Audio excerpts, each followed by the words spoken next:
Olá, tudo bem com você? A gente está aqui para mais uma mensagem dominical, uma pregação expositiva no livro de Atos. A partir de hoje a gente começa então esse estudo expositivo no livro de Atos e eu gostaria que você pegasse aí a sua Bíblia e abrisse a sua Bíblia em Atos capítulo 15.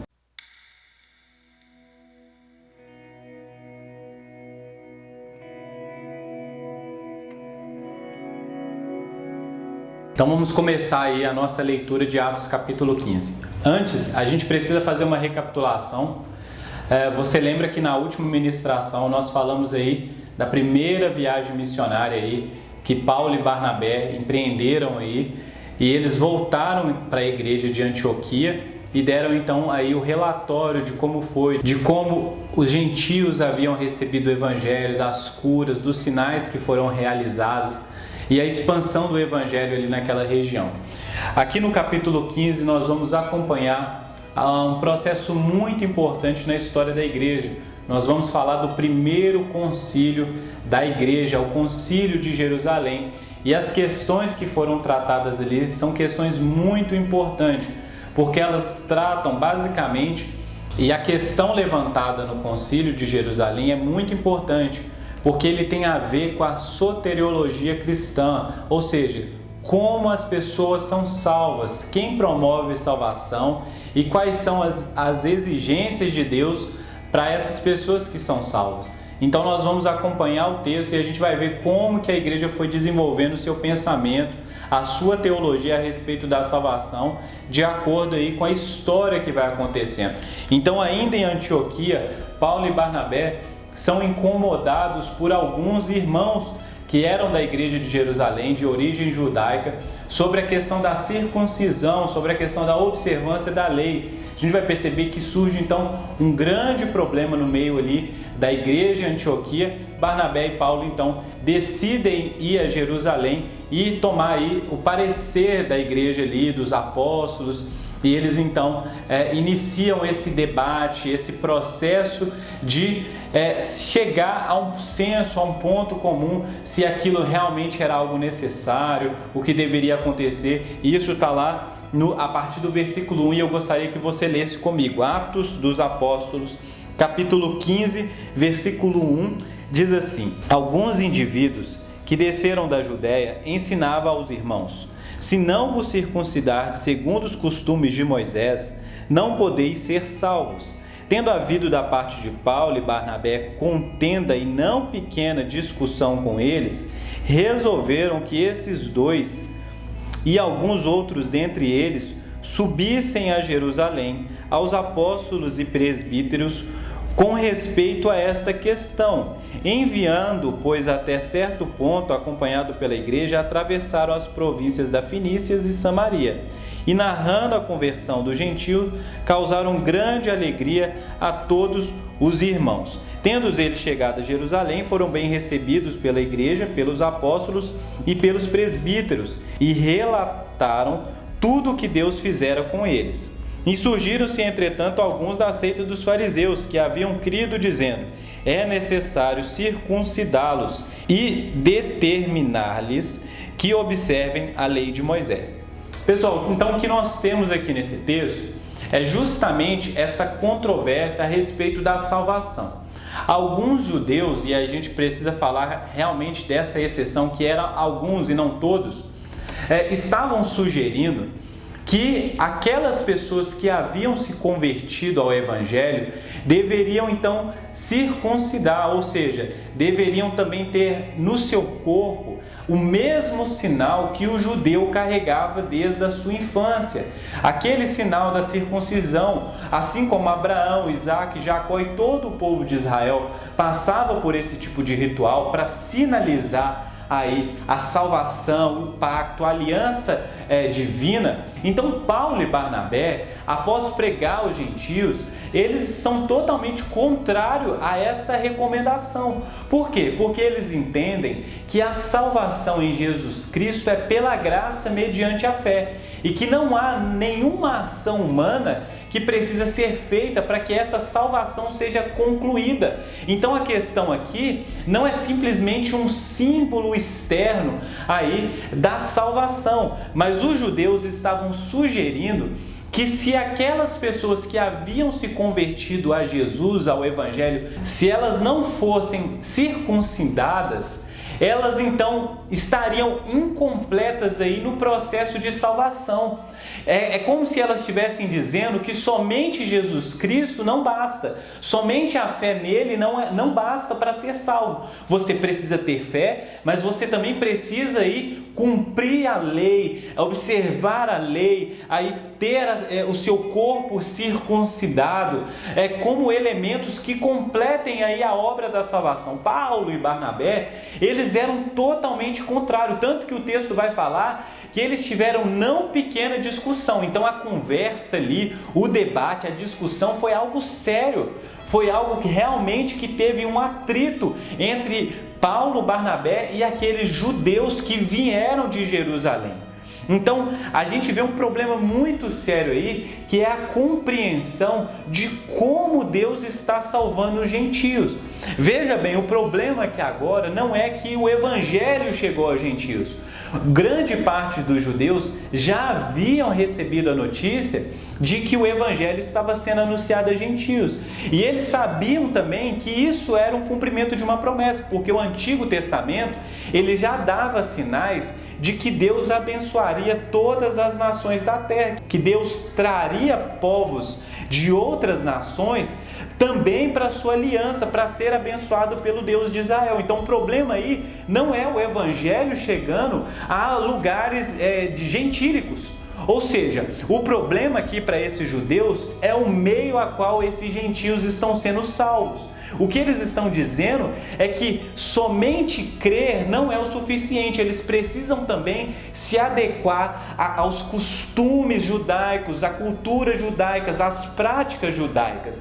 E Paulo e Barnabé, eles vão então fazer essa oposição.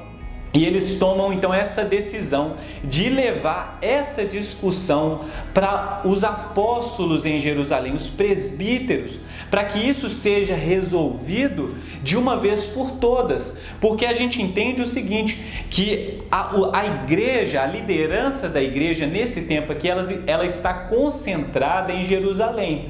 Então, se os apóstolos derem um parecer a respeito de algo, todas as outras igrejas que surgiram nas regiões posterior ali a Jerusalém, essas igrejas também vão acolher aí aquela decisão. Então Paulo e Barnabé, eles estão levando isso mesmo com esse intuito de discutir, de conversar. Eles não têm dúvida a respeito de que a salvação é somente pela graça, mas para que isso fique claro, eles então vão levar a Jerusalém para isso ser discutido. E perceba bem que o texto vai dizer que chegando lá, Paulo e Barnabé são bem recebidos pelos apóstolos, são bem recebidos pelos presbíteros e pela igreja ali, ou seja, a fama de Paulo e Barnabé no quesito de pregação do Evangelho, de anunciação do Evangelho entre os gentios, já havia chegado em Jerusalém, e os irmãos ao recebê-lo ali, recebem com alegria, recebem então como que recebem a irmãos, pessoas da fé.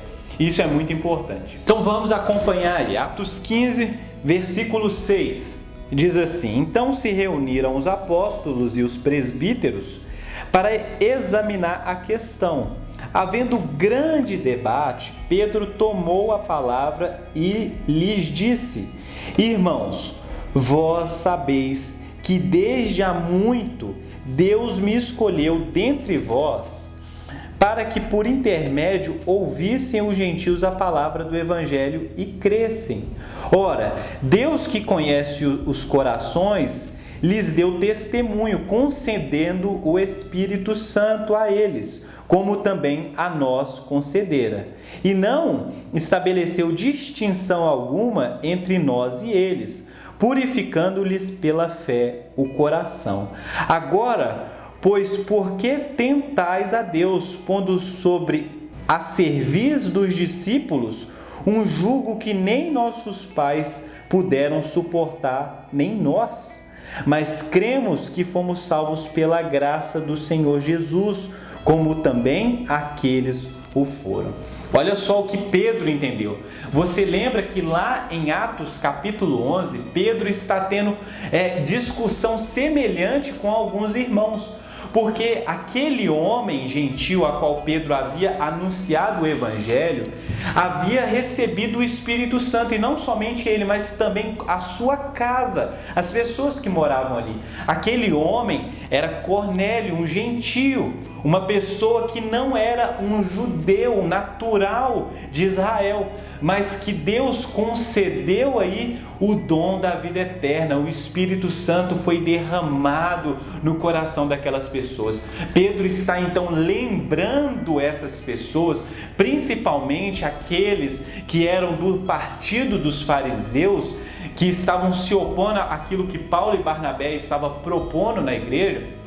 Pedro está lembrando eles que também com ele o Evangelho foi anunciado a gentios, e que com os próprios olhos ele viu aquelas pessoas recebendo a mesma bênção que os judeus receberam ali no início da igreja, que a salvação não era só para judeus, mas eram para gentios também, e que isso é dom de Deus, é graça de Deus. Os gentios não receberam o dom da salvação por méritos, por cumprir a lei, por ser circuncidado, por seguir procedimentos mosaicos, mas eles foram salvos simplesmente, puramente porque Deus assim o quis. Deus elegeu aquelas pessoas para que elas pudessem ser salvas, e assim Deus deu testemunho da sua misericórdia também aos gentios. E o que Pedro está dizendo aqui é que a salvação é pela graça. Ou seja, o que Pedro está falando é o seguinte: se a salvação é pela graça para os judeus, ela também é para os gentios.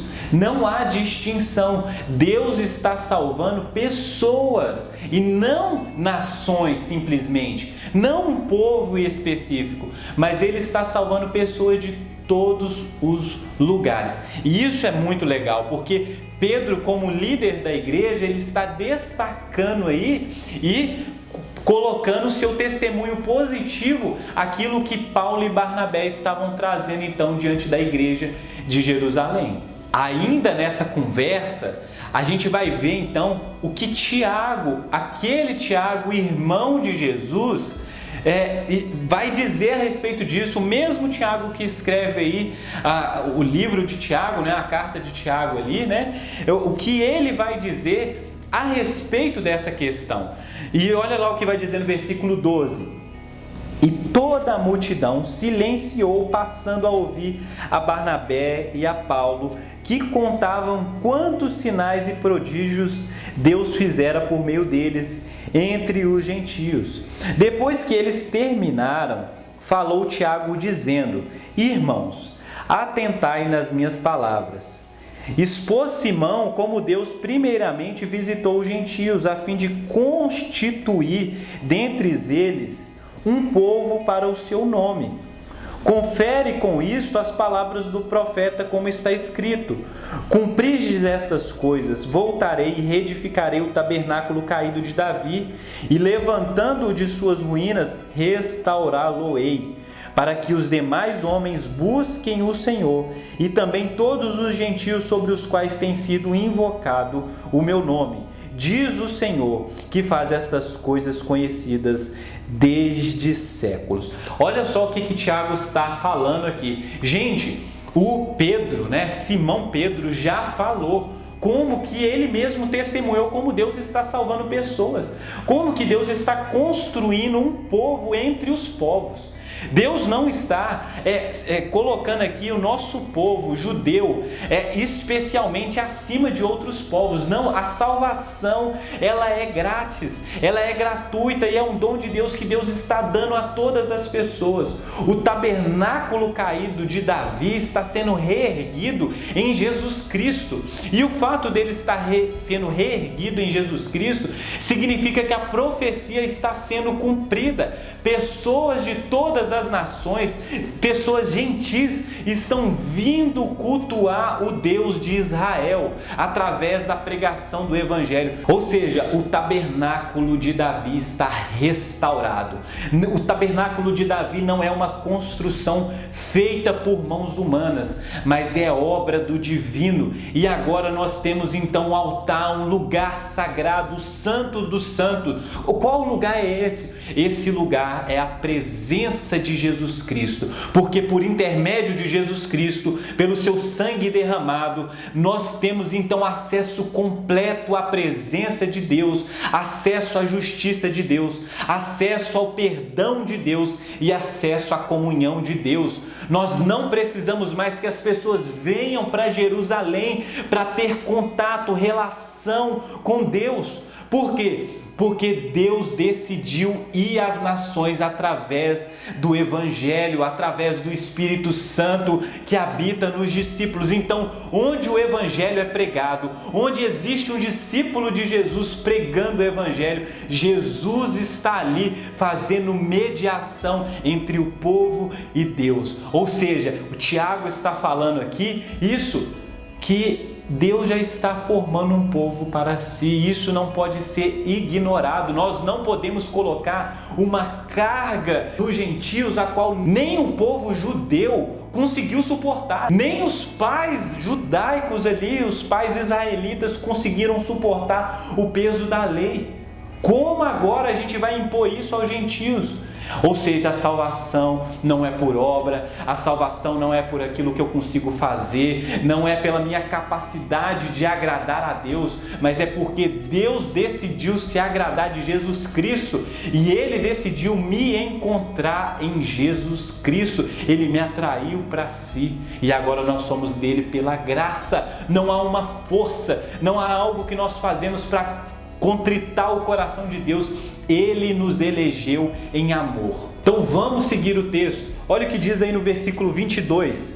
Então pareceu bem aos apóstolos e aos presbíteros, com toda a igreja, tendo elegido homens dentre eles, enviá-los juntamente com Paulo e Barnabé a Antioquia. Foram Judas, chamado Barsabás, e Silas, homens notáveis entre os irmãos, escrevendo por mão deles.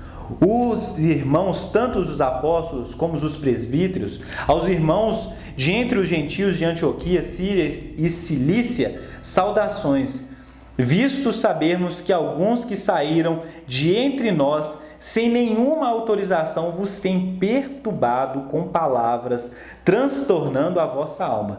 Pareceu-nos bem, chegando ao pleno acordo, eleger alguns homens e enviá-los a vós outros, como a nosso amado Barnabé e Paulo, homens que têm expostos a vida pelo nome do nosso Senhor Jesus Cristo. Então o que acontece aqui? Eles então decidem, eles têm esse parecer vindo dos apóstolos, vindo de Tiago, que já era uma liderança ali da igreja. Eles decidem então enviar a Antioquia, que é a base missionária ali, daquele ministério que está levando o evangelho aos gentios. Eles decidem então enviar homens, e não qualquer tipo de homens, mas homens que são pessoas importantes na igreja em Jerusalém. Como se essas pessoas pudessem então dar testemunho aí do parecer apostólico a respeito disso, a respeito de que os gentios não precisavam então ser circuncidados, observar a lei como os judeus, que isso deveria ser próprio dos judeus. Se o judeu quer manter a tradição, que assim o seja, mas que ele não deva então colocar esse peso sobre o gentio. O que é importante aqui é que o evangelho seja pregado e aquelas pessoas tenham a fé dela e a vida dela totalmente edificada naquilo que Jesus Cristo fez na cruz e na sua ressurreição, que eles vivam então de acordo com o senhorio de Jesus Cristo. Perceba bem também que a igreja de Jerusalém estima muito Barnabé e Paulo. consideram eles como irmãos queridos, reconhece o trabalho de que esses dois homens aqui não são pessoas qualquer, são pessoas que têm dedicado a sua vida pelo Evangelho, entregue a sua vida ao Senhor Jesus Cristo. Elas se deram mesmo a essa missão e elas devem ser respeitadas por isso. Barnabé e Paulo voltam a Antioquia com os irmãos ali de Jerusalém. Gente, outra coisa que a gente pode notar aqui nessa fala é que essas pessoas que começaram essa confusão em Antioquia, a confusão que gerou então esse debate, de Paulo e Barnabé terem que ir a Jerusalém, essas pessoas que eram judeus ali, convertidos de Jerusalém, foram a Antioquia sem permissão. Eles foram lá só para arrumar problema mesmo.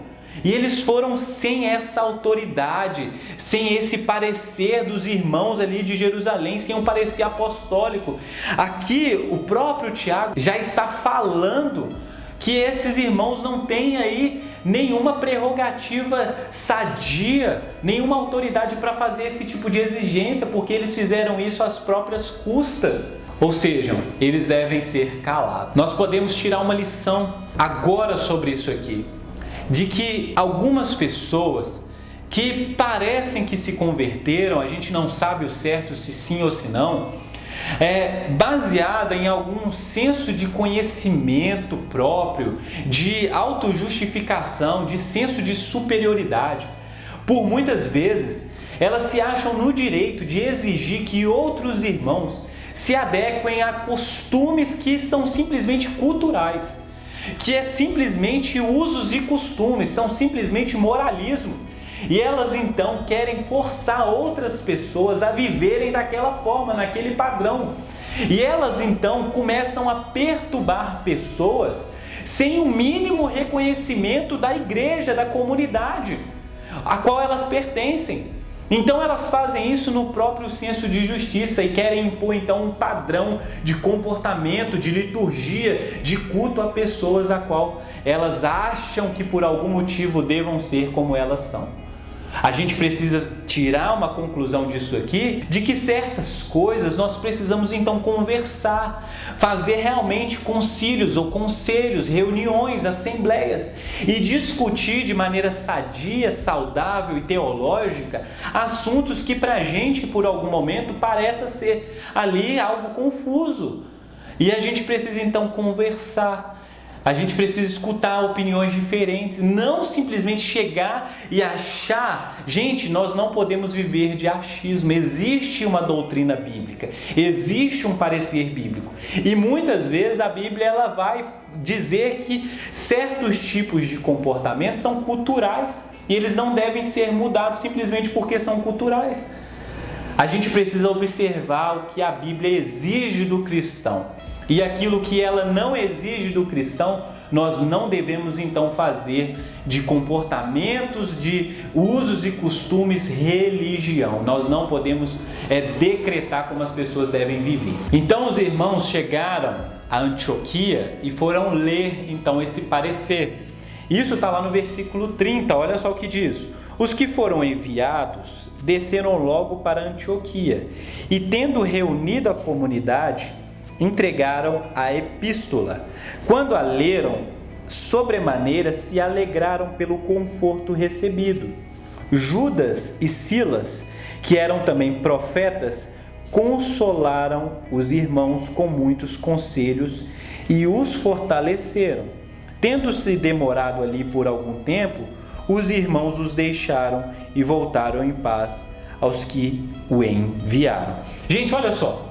Então eles levam ali os conselhos, nos versículos anteriores. Tiago fala, que aqueles irmãos eles não deveriam circuncidar, mas eles deveriam se afastar de imoralidade sexual, de carne consagrada a ídolos, ou seja, ele vai citar alguns elementos aqui, mas em resumo ele está dizendo o seguinte: vocês não precisam cumprir então os rituais judaicos, mas vocês não devem se associar com os rituais pagãos. Vocês devem abandonar os rituais pagãos. e devem viver uma vida íntegra, uma vida consagrada ao Evangelho, não dar mau testemunho, não gerar contendas. Os judeus, eles não podem obrigar vocês a viver um padrão de vida que é culturalmente judaico, mas vocês não podem se amoldar também a cultura pagã da cidade onde vocês vivem. Nós sabemos que existem certos tipos de comportamentos aí que devem ser evitados. Se vocês fizerem isso, vocês vão fazer aquilo que é bom e proveitoso. Essas são, em resumo, parafraseando, aquilo que Tiago recomenda nessa epístola que foi lida aqui. Aqueles irmãos, ao receberem essa epístola, eles ficam alegres, porque eles, de alguma maneira, tiveram então a tranquilidade de saber que eles estavam vivendo de maneira correta. Os Judas e Silas aproveitam a estadia ali em Antioquia para animar os irmãos. Olha só o trabalho do profeta. A Bíblia vai falar que eles eram profetas. E o que o profeta faz? Fica revelando CPF, identidade do pessoal? Não. O profeta, ele tem essa disposição divina de pregar o Evangelho, de animar, de consolar, de erguer os irmãos, de edificar. Então, como nós precisamos de profetas nas nossas igrejas, de pessoas que estão dispostas não a trazer contenda, mimimi, aquelas coisinhas, detalhes, mas pessoas que estão dispostas a pregar o Evangelho, a incentivar os irmãos que estão cansados, afligidos, trazer uma palavra de consolo, de incentivo, de clareza, edificar a igreja, porque uma igreja que está revitalizada pela palavra do Evangelho é uma igreja forte, é uma igreja que continua expandindo na obra missionária. E aquela igreja de Antioquia, ela precisava de profetas, porque, como a gente lembra no início desse capítulo, alguns irmãos estavam trazendo tipos de contendas ali, palavras que talvez colocaram muitos irmãos para baixo, fizeram questionar a sua própria fé. Eu pensei que eu havia sido salvo, mas agora eu fiquei sabendo que eu tenho que circuncidar, que eu tenho que observar a lei para completar a minha salvação. E talvez muitas pessoas puderam ficar tristes. Agora, Judas e Silas, como profetas, estão animando o povo, e o povo está respondendo a tudo isso positivo, dando graças a Deus, glorificando o nome do Senhor. Seguindo o versículo 34, diz assim: mas pareceu bem a Silas permanecer ali. Paulo e Barnabé demoraram-se em Antioquia, ensinando e pregando com muitos outros a palavra do Senhor. Paulo e Barnabé então retornaram a Antioquia, entenderam que eles deveriam ficar ali por mais um tempo, e eles continuaram o quê? Pregando o Evangelho. Então você percebe que a obra missionária, principalmente paulina ali, e essa comunhão de Paulo e Barnabé, não é algo que simplesmente eles vão, anunciar o Evangelho e vão embora.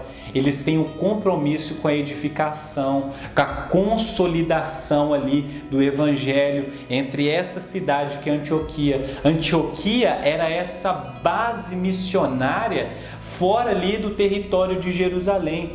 Serviu como esse local onde Paulo podia então reabastecer as suas energias, podia pensar como o Evangelho poderia chegar em outros lugares. Antioquia se tornou então essa cidade onde tem uma igreja forte e uma igreja missionária, uma igreja que é uma base missionária. E o que significa uma igreja ser uma base missionária? Significa que ali está sendo um celeiro de missionários para todas as outras cidades que estão nas regiões. Quando a gente fala, por exemplo, de missão, e entendendo em particular a nossa igreja que está em uma cidade, uma metrópole, que é Belo Horizonte, né? Nós precisamos também pensar nesse sentido estratégico, que nós estamos aqui e nós podemos pensar com uma cabeça missionária. Estamos no centro do nosso estado, e daqui do centro do nosso estado, nós podemos nos preparar e preparar missionários para levar o Evangelho às regiões que ficam então ao entorno dessa metrópole, não só na região metropolitana de Belo Horizonte, mas naquelas outras cidades que compõem então o nosso estado. Nós deveríamos pensar estrategicamente. Deus tem um plano com as igrejas que estão então nas cidades. Nós precisamos pensar uma igreja para a cidade que seja missionária, que pense missões transculturais, missões nas cidades no interior, as cidades distantes das grandes metrópoles. E como que nós trabalhamos então uma cidade missional, uma igreja missional, cristãos missionais? Nós fazemos isso pregando o Evangelho, edificando, treinando, consolidando, desenvolvendo relacionamentos.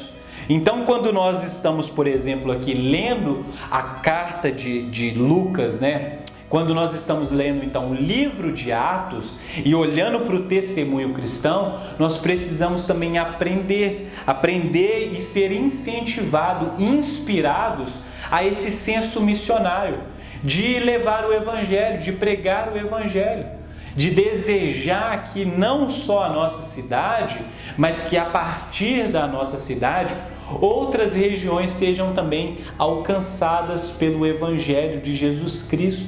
Nós precisamos então caminhar com essa mensagem que diz que judeus e gentios são eleitos de Deus, pessoas que podem ser salvos mediante a graça de Deus, tendo fé em Jesus Cristo e na sua obra de redenção. Então eu quero finalizar essa mensagem dizendo para você, meus irmãos, não sejam esse tipo de gente do início do capítulo 15 aqui.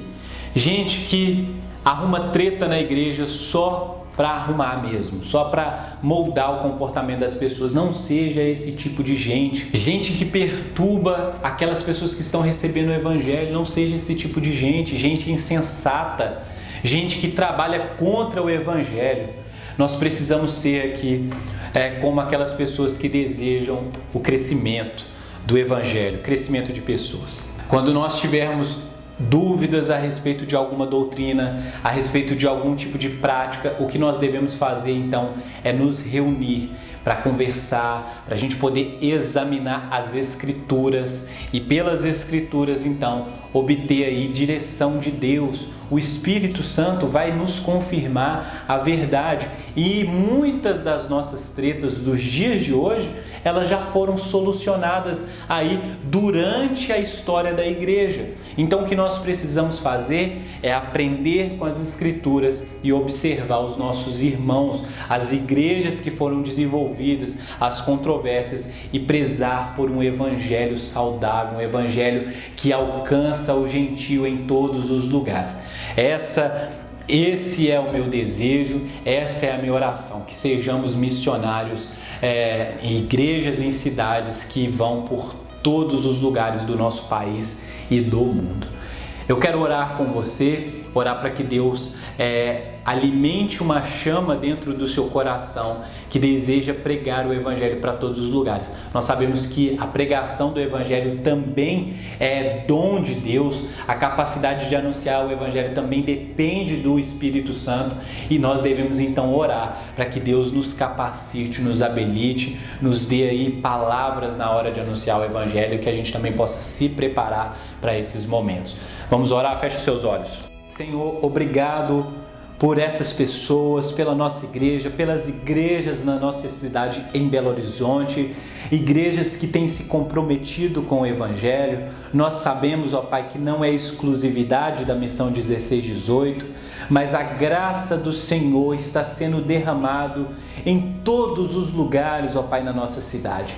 Em muitas igrejas, ó Pai, onde o Senhor tem avivado pessoas, homens, mulheres, jovens, para que essas pessoas sejam pessoas fiéis ao Evangelho, fiéis à palavra do Senhor e comprometidas com a anunciação, ó Pai, das boas novas do reino de Deus. Dê a nós, ó Pai, a cada um de nós, sabedoria, intrepidez, ousadia para anunciar o Evangelho. Coloque a palavra na nossa boca, ó Pai, que nós possamos inculcar a doutrina cristã, ó Pai, na nossa mente, no nosso coração, e assim, ó Pai, fazer o seu nome conhecido em todos os lugares. Que possamos fazer isso na graça de Deus, dependendo sempre, ó Pai, do seu Espírito Santo, ó Pai, e na certeza de que o Senhor é soberano sobre tudo e sobre todos, e tem guardado aí, ó Pai, os seus eleitos e despertado eles, ó Pai, para esse tempo de fé e comunhão, ó Pai, com os santos que o Senhor está salvando no mundo. Nós te agradecemos, ó Pai, e te oramos em nome de Jesus. Amém.